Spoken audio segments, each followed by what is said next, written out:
Tafadhali naomba unisikilize. Naomba ushushe usilaha chini. Please, usifanye kitu ambacho tutajutia maisha yetu yote. Nakuomba.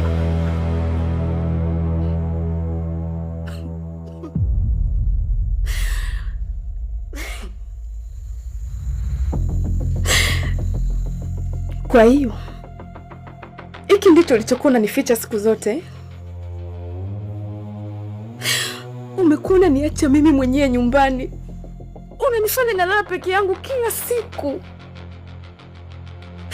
Kumbe wewe unakuja huku, si ndio? Afu unaniambia huko busy na kazi kila siku, Adrian.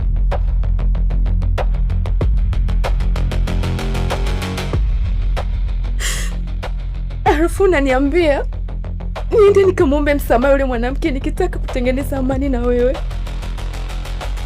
Haya, nao nimwombe msamaha kwa kunibia mume wangu? Nakuuliza nimwombe msamaha? Nitakueleza kila kitu, lakini naomba ushushe silaha chini mama. Hicho sio kitu cha kuchezea, tafadhali.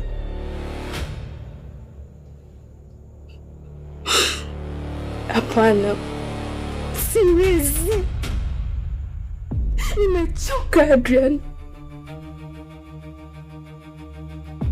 Nimechoka kushikia siku kwenye uongo. Kila siku ulikuwa uishwe sababu.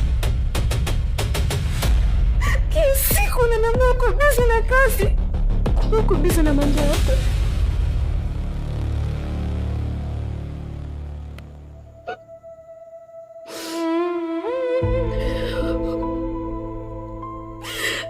Kwa nini ulinioa?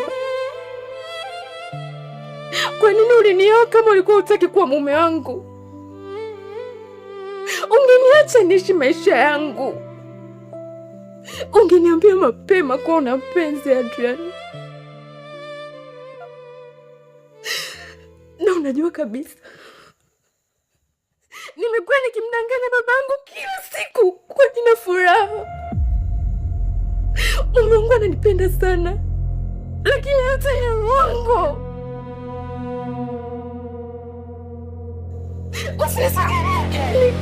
Okay.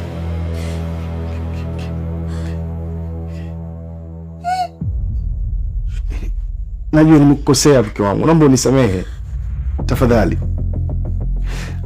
Tunaweza tukalitatua tatizo hili, lakini si kwa namna hii. Tafadhali naomba unielewe, nakupenda. Shusha silaha chini.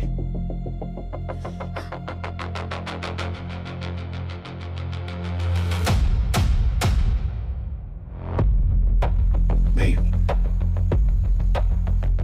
tafadhali. Okay.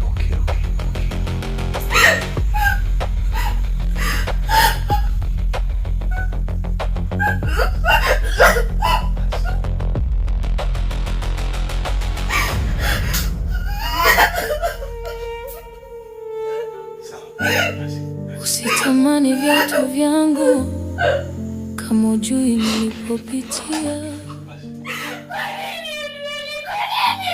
Nje vinaonekana vizuri, lakini ndani vimejaa miba. Nisikilize. Mama, tuna nyumbani. Nitakuelezea kila kitu. Please. Bado nakuhitaji mama. Nakupenda. Winnie. Hey. Basi. Okay. Pole. Kuna maumivu ya kimya. Wananiona nikiangaza.